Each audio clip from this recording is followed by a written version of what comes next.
Hare Krishna devotees, welcome to day 23 of our Bhakti Vaibhava seminar on Srimad Bhagavatam Canto 4.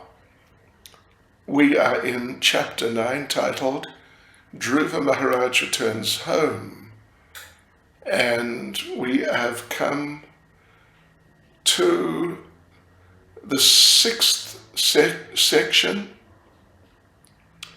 which is verse 37 to verse 52, titled, The Palace Residents Come to Meet Dhruva Maharaj. Right, so let us recite our prayers.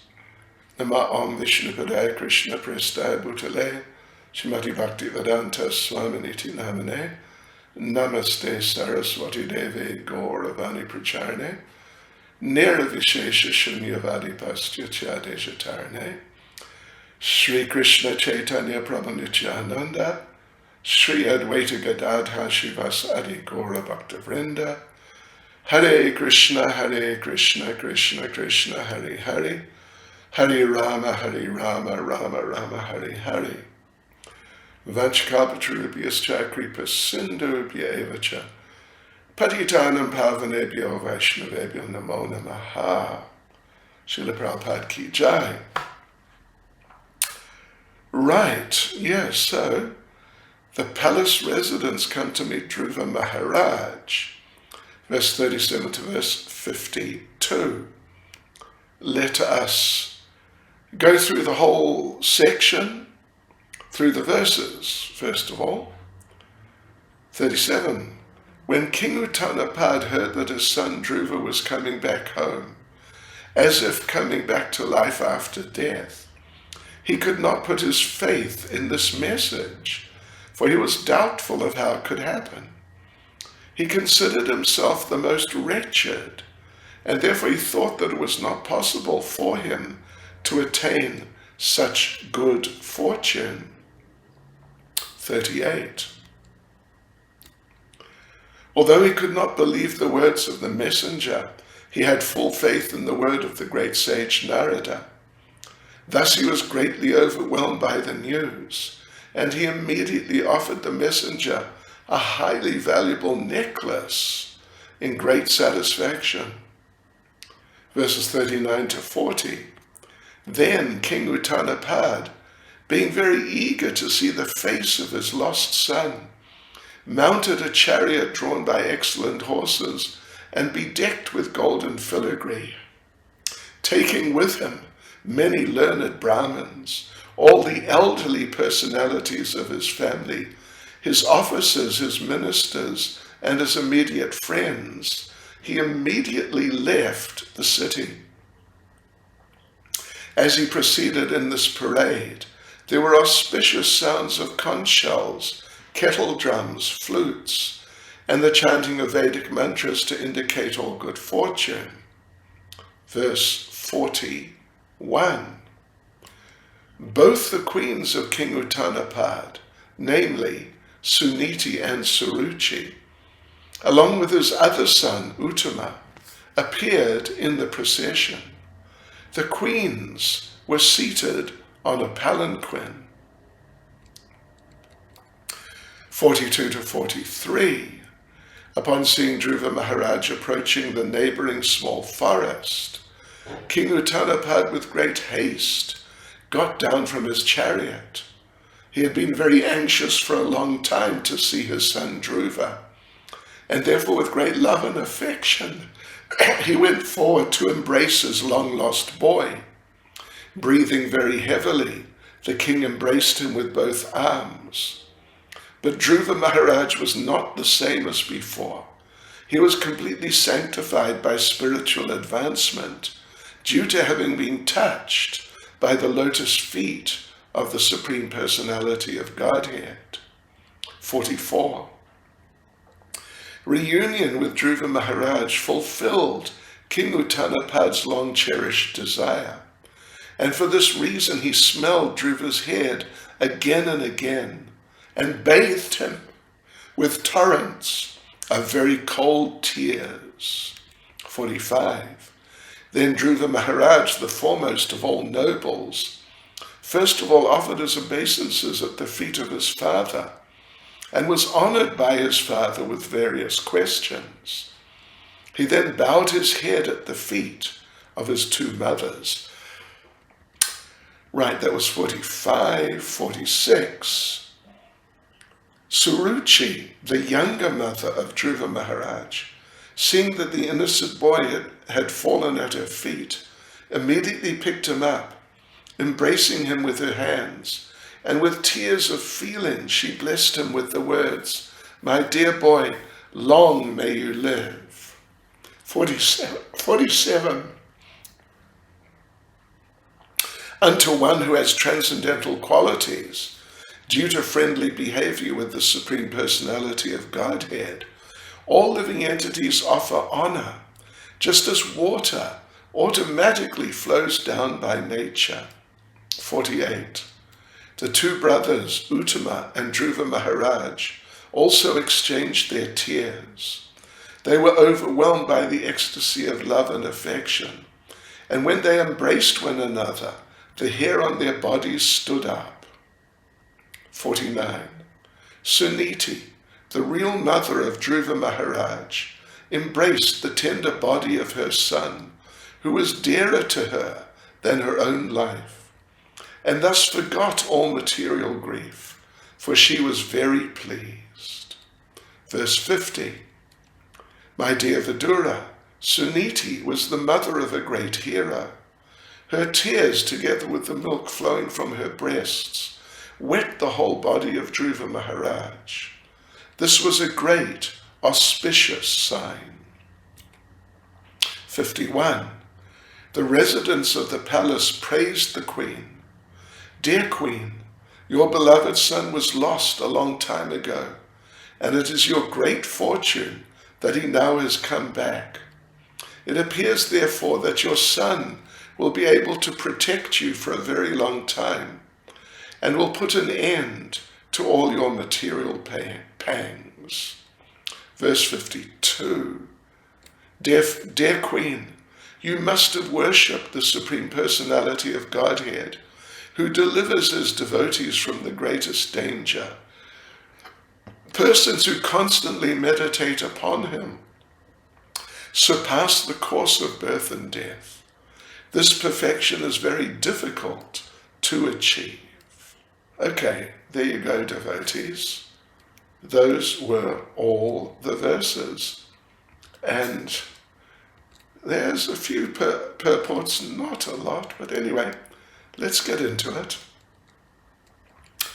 So, okay, the section is number 6. It's from verse 37 to verse 52. The title is The Palace Residents Come to Meet Dhruva Maharaj. Verse 37.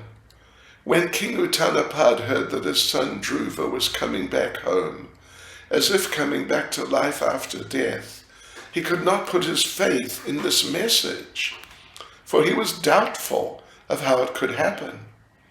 He considered himself the most wretched, and therefore he thought that it was not possible for him to attain such good fortune.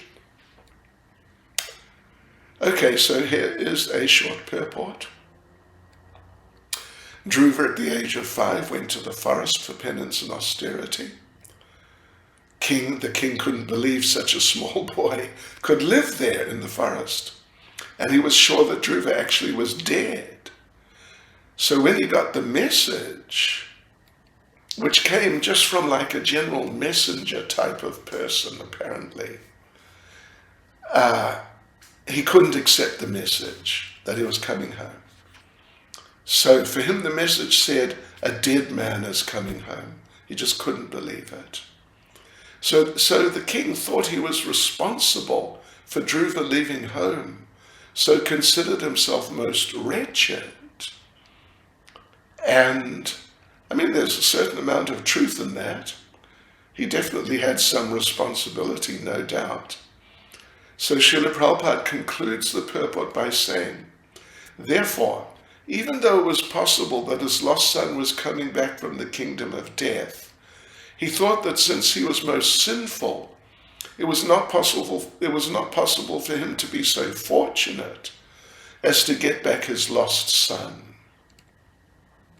Verse 38. Although he could not believe the words of the messenger, he had full faith in the word of the great sage Narada. So Narada came and told him the same thing. It appears just after this sort of professional messenger. So thus he was greatly overwhelmed by the news, and he immediately offered the messenger a highly valuable necklace in great satisfaction. Verses 39 and 40. Then King Uttanapad, well, there's no purport here, for 38, and also for 39 and 40 for that matter. Then King Uttanapad, being very eager to see the face of his lost son, mounted a chariot drawn by excellent horses and bedecked with golden filigree, taking with him many learned Brahmins, all the elderly personalities of his family, his officers, his ministers, and his immediate friends. He immediately left the city. As he proceeded in this parade, there were auspicious sounds of conch shells, kettle drums, flutes, and the chanting of Vedic mantras to indicate all good fortune. Verse 41. Both the queens of King Uttanapad, namely Suniti and Suruchi, along with his other son, Uttama, appeared in the procession. The queens were seated on a palanquin. So there's a short purport here. After Dhruva had left, the king became afflicted, like devastated, but Narada Muni's kind words partially satisfied him. He understood the great good fortune He understood the great good fortune of Suniti and misfortune of Suruchi. Everyone in the palace knew of these things. But when news came that Dhruva was returning, Suniti, out of compassion and due to being the mother of a great Vaishnav, didn't hesitate to take Suruchi and Uttama on her palanquin. That was Suniti's greatness as a mother of a great Vaishnav. So you see the difference between Suruchi and Suniti. Suniti's non-envious. Yes. So she didn't hesitate to take Suruchi with her on her palanquin, and Uttama, the son of Suruchi. So that was Suniti's greatness as the mother of a great Vaishnav. Verses 42 and 43. Upon seeing Dhruva Maharaj approaching the neighboring small forest, King Uttanapad with great haste got down from his chariot. He'd been very anxious for a long time to see his son Dhruva, and therefore with great love and affection, he went forward to embrace his long-lost boy. Breathing very heavily, the king embraced him with both arms. But Dhruva Maharaj was not the same as before. He was completely sanctified by spiritual advancement, due to having been touched by the lotus feet of the Supreme Personality of Godhead. 44. Reunion with Dhruva Maharaj fulfilled King Uttanapad's long-cherished desire, and for this reason he smelled Dhruva's head again and again, and bathed him with torrents of very cold tears. So there's a purport here. Well, it's just very, very short. I'll just read the purport. By nature's way, when a man cries, there may be two causes. When one cries in great happiness upon the fulfillment of some desire, the tears coming forth from the eyes are very cold and pleasing. whereas tears in times of distress are very hot. Verse 45. Then Dhruva Maharaj, the foremost of all nobles, first of all offered his obeisances at the feet of his father, and was honored by his father with various questions. He then bowed his head. He then bowed his head at the feet of his two mothers. So we may wonder why Dhruva offered obeisances to not only his mother, but his stepmother also. I mean, understanding the situation with the stepmother. But the answer is that after becoming self-realized and seeing the Lord face to face, Dhruva was completely free from the contamination of material desire. A devotee never perceives feelings of insult or honor. So Lord Chaitanya says, we have to be lower than straws in the street, etc., to do devotional service. So Dhruva here is described as Saj Janagrani, the foremost of noble men. The pure devotee is the noblest of all. He or she has no feelings of animosity to anyone. Duality due to animosity is the creation of the material world. There's no such thing in the spiritual world because it's the absolute reality. 46. Suruchi, the younger mother of Dhruva Maharaj, seeing that the innocent boy had fallen at her feet, immediately picked him up, embracing him with her hands, and with tears of feeling she blessed him with the words, "My dear boy, long may you live." Now, an interesting little point,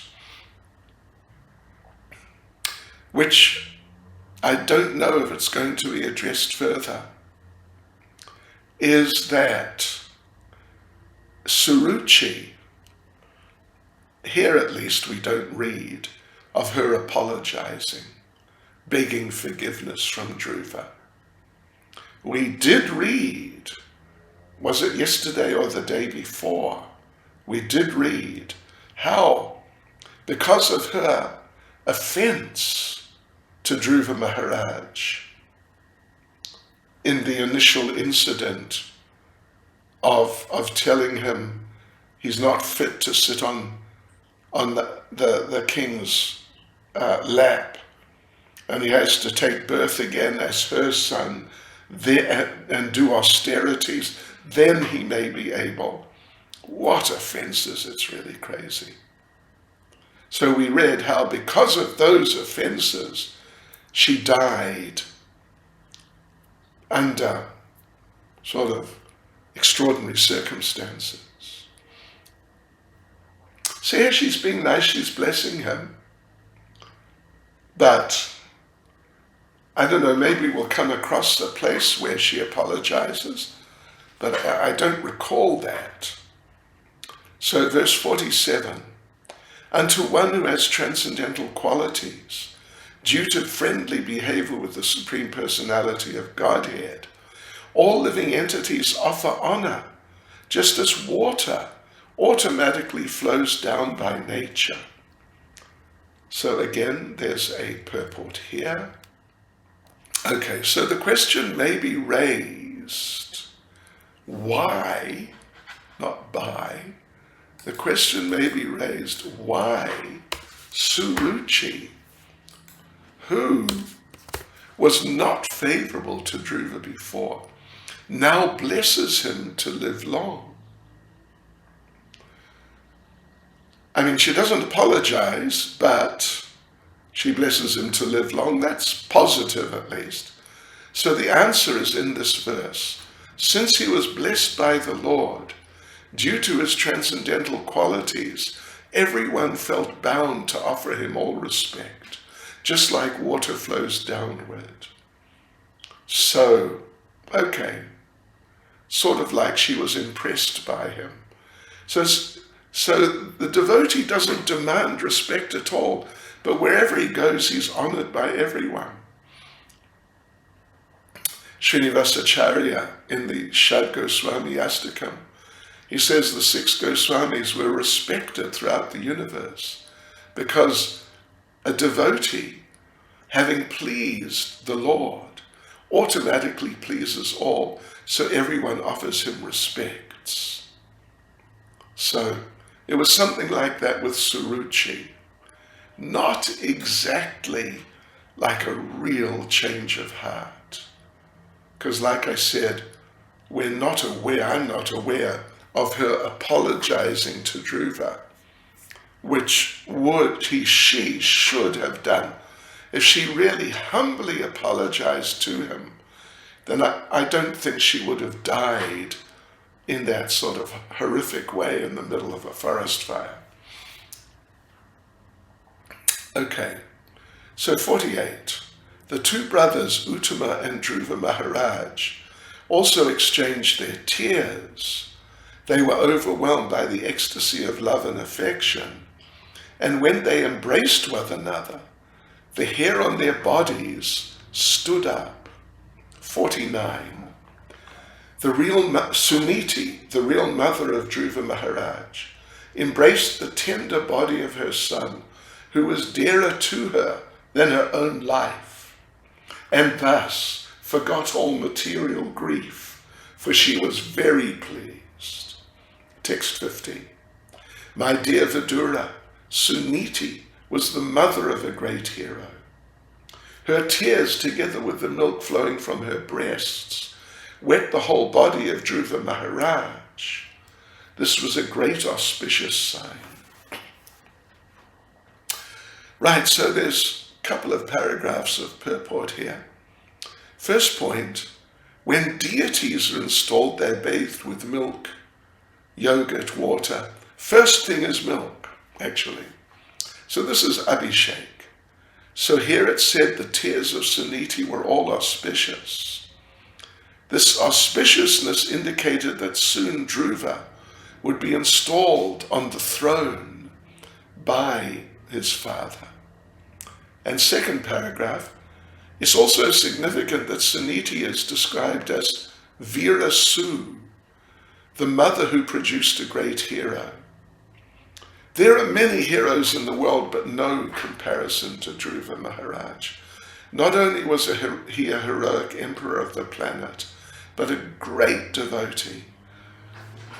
And a devotee, any devotee, is a great hero because he conquers the influence of Maya. Prabhupada concludes the purport by saying, when Lord Chaitanya inquired from Ramananda Roy about the most famous man in this world, the latter replied that anyone who's known as a great devotee of the Lord is to be accepted as the most famous. Verse 51, the residents of the palace praised the queen. Dear queen, your beloved son was lost a long time ago, and it is your great good fortune that now he's come back. It appears, therefore, that your son will be able to protect you for a very long time and will put an end to all your material pangs. No purport, verse 52. Dear Queen, you must have worshipped the Supreme Personality of Godhead, who delivers his devotees from the greatest danger. Persons who constantly meditate upon him surpass the course of birth and death. This perfection is very difficult to achieve. So we have a purport here. Let's see, a shortish purport. So when Dhruva was lost, Suniti meditated on the Lord, who rescues his devotees from all dangers. So he did austerities, but also his mother prayed to the Lord for his safety and good fortune. The Lord was worshipped by both of them, means Dhruva and his mother Suniti. So both got supreme benediction from him, from the Lord. Prabhupada says the word Sudurjayam, an adjective which indicates that no one can conquer death, is very significant. When Dhruva was away, his father thought he was dead. Ordinarily, a king's son of 5 years old, away from home in the forest, would be dead. But by the mercy of the Lord, not only was he saved, but he was blessed with the highest perfection. Right, so that is the end of that section. Now we come to section 7. The citizens greet Dhruva. It's verse 53 to verse 59. You know, there's only one purport in the whole section. I'm just going to read straight through. Verse 53. The sage Maitreya continued, "My dear Vidura, when everyone was thus praising Dhruva Maharaj, the king was very happy, and he had Dhruva and his brother seated on the back of a she-elephant. Thus he returned to his capital, where he was praised by all classes of men." He means the king, Uttanapad. 54. Auspicious ceremonies with decorations of the green leaves of palms, coconut trees, betel nut trees, and banana trees, and fruits, flowers, and leaves are an age-old custom in India. To receive his great son Dhruva Maharaj, King Uttanapad arranged a good reception, and all the citizens very enthusiastically took part with great jubilation. 55.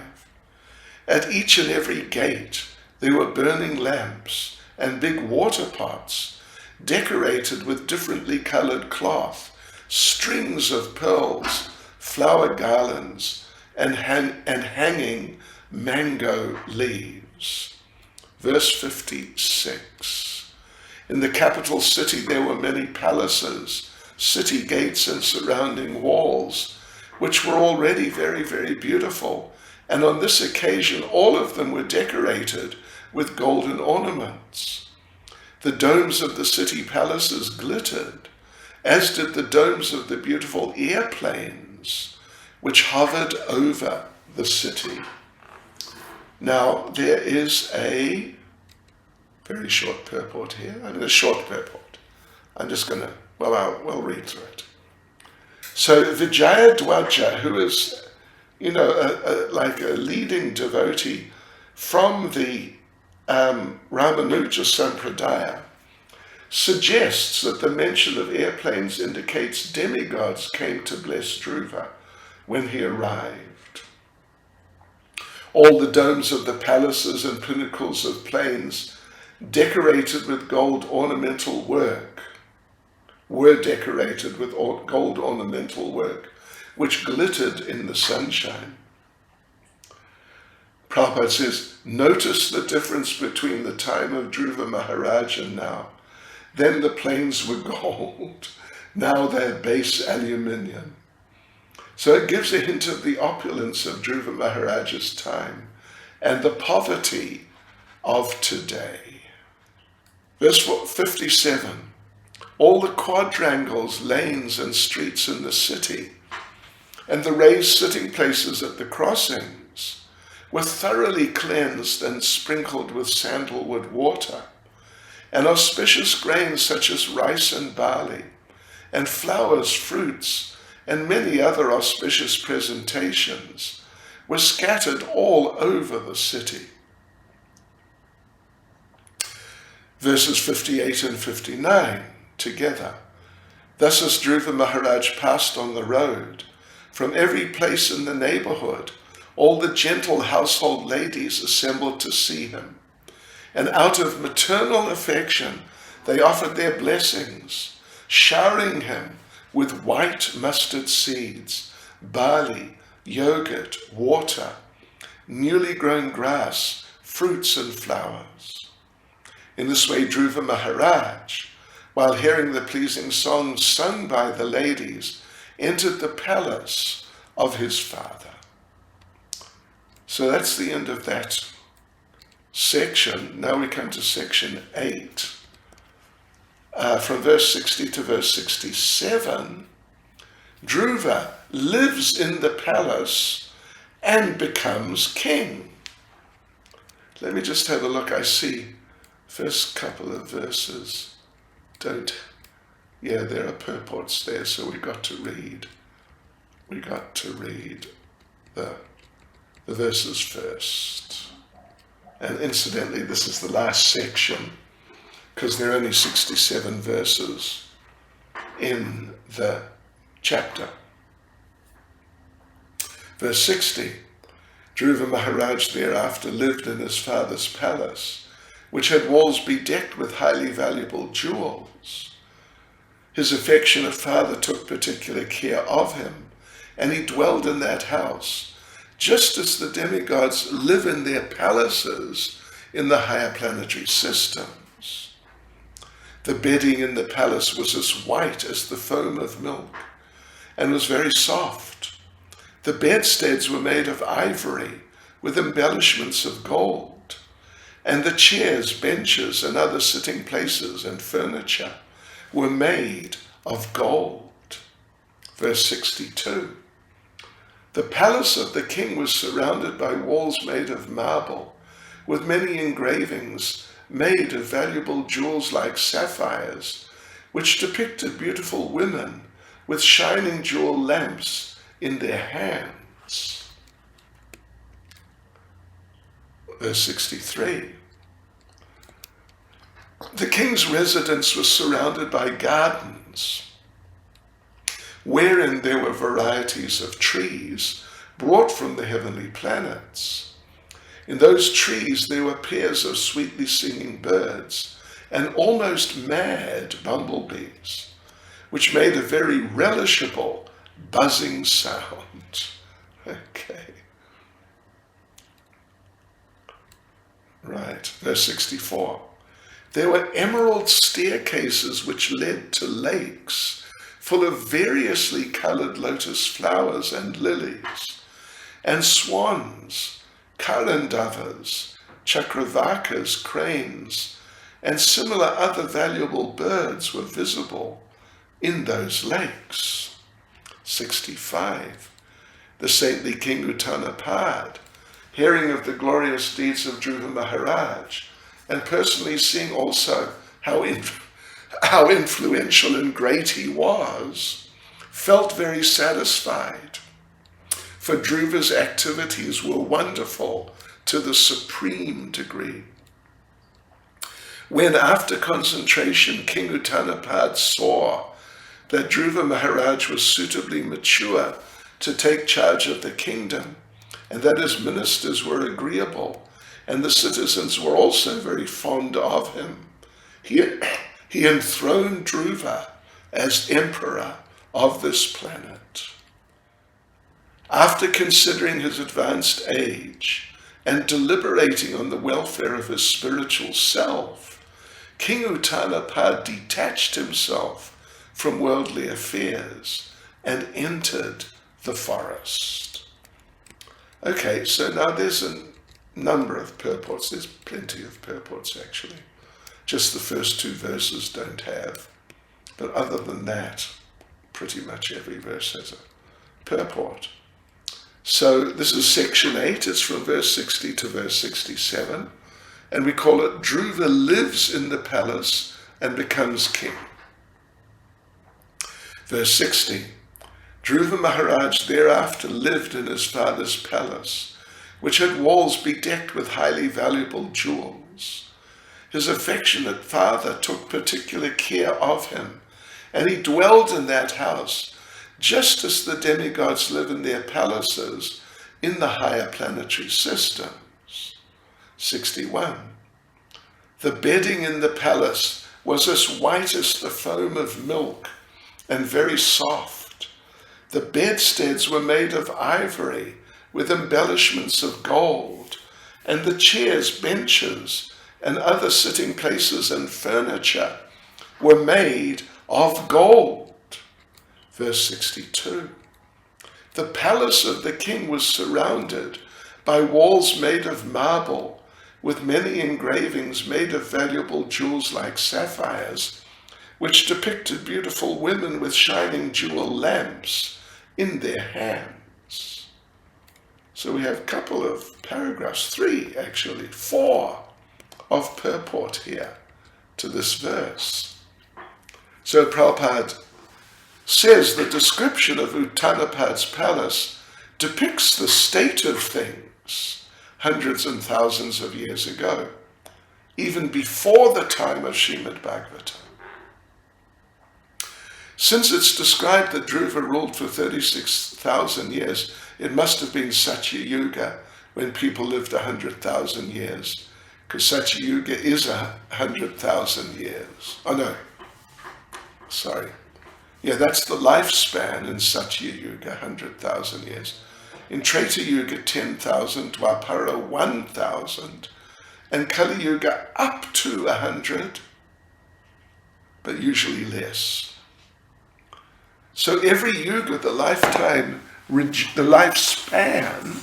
reduces by 90%. Second paragraph. Dhruva Maharaj was the great-grandson of Brahma, so it indicates it was Satya Yuga, the beginning of creation. In a day of Brahma, there are many Satya Yugas. Now we're in the 28th millennium. So the beauty of the description of the palace of Uttanapad is so nice.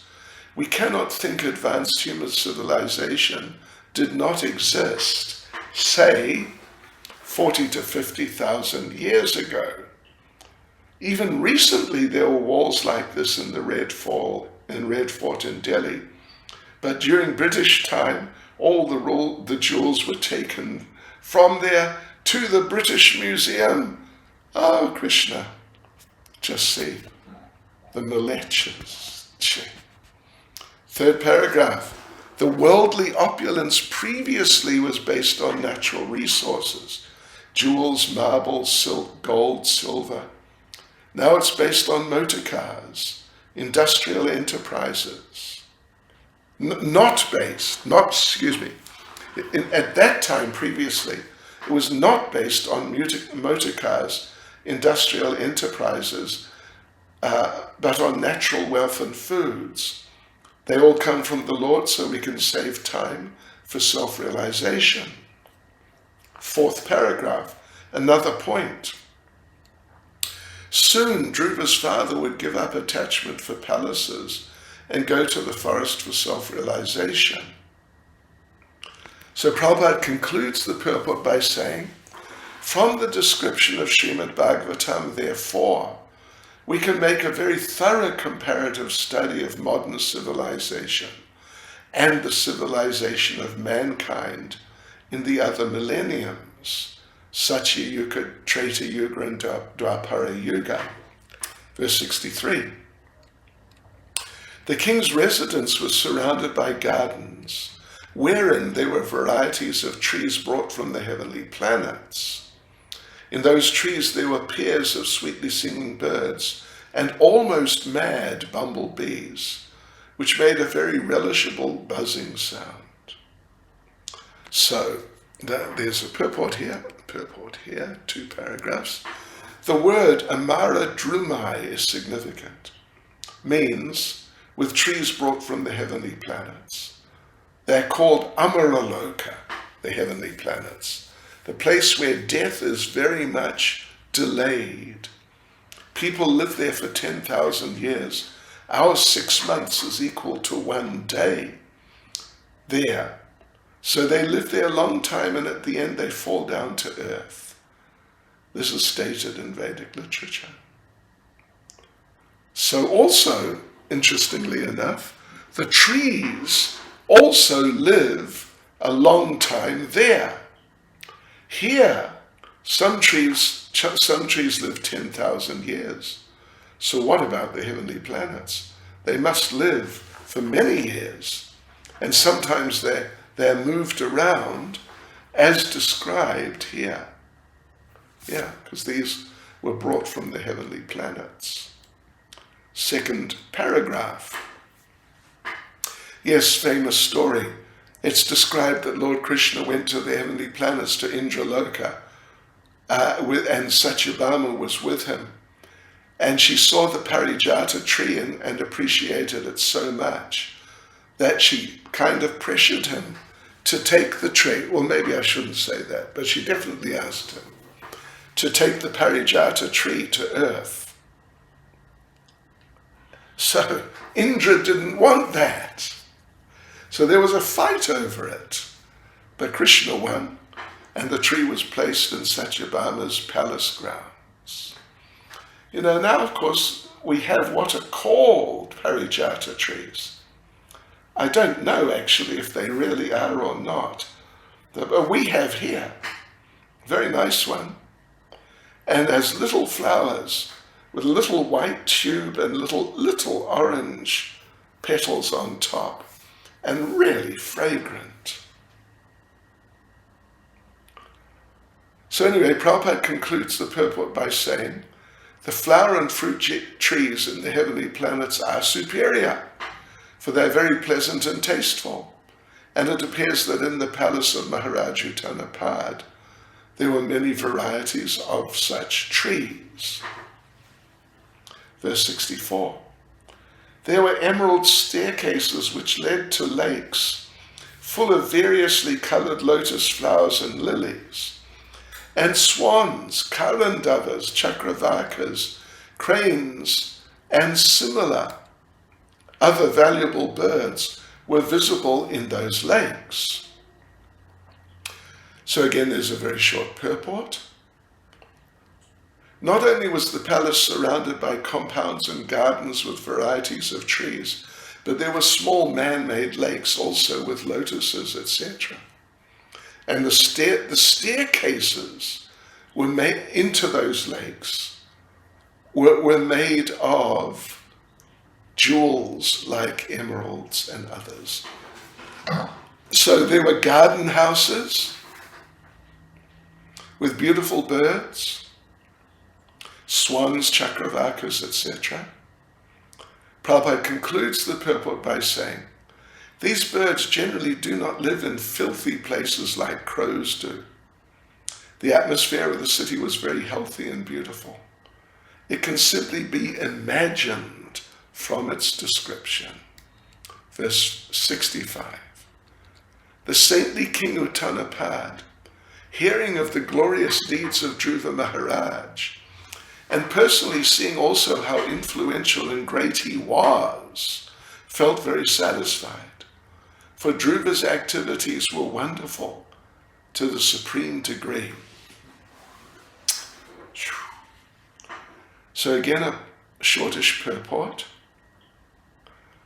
So when Dhruva was in the forest, his father heard of his wonderful activities, but then Dhruva came back, and naturally he was very popular with the citizens. And Prabhupada quotes, no one is more satisfied than the father of a person who is credited with glorious activities. So Uttanapad was Rajarshi, not an ordinary king, but a saintly king. Kings then were trained to become saintly, so they had no concern except to look after people. Bhagavad Gita mentions how it was spoken to the saintly king of the sun planet, sun planet, and science gradually was passed down through Kshatriya kings of the sun and the moon. So Prabhupada says if the head of the government is saintly, certainly the citizens become saintly. And they're very happy because both their spiritual and physical needs and hankerings are satisfied. Verse 66. When, after concentration, King Uttanapad saw that Dhruva Maharaj was suitably mature to take charge of the kingdom, and that his ministers were agreeable, and the citizens were also very fond of him. So then he enthroned Dhruva as emperor of this planet. Hare Krishna. So there's a couple of paragraphs here. It's misunderstood nowadays that previously monarchical governments were autocratic, because here we see it wasn't like that. Uttanapad, before installing Dhruva as king, consulted with ministers, considered the opinions of citizens, and personally examined Dhruva's character. Then he installed him as king. So, of course, when a Vaishnav king is there, the world is so happy, it's not possible to describe or imagine. Even now, if people become Krishna conscious, democratic government would be like heaven. Okay?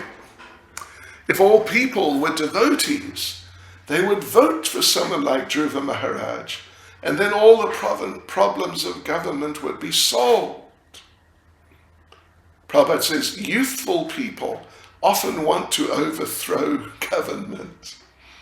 But unless people are Krishna conscious like Dhruva, there'll be no appreciable change in government, because people who want to become government by hook or by crook cannot think of the welfare of people.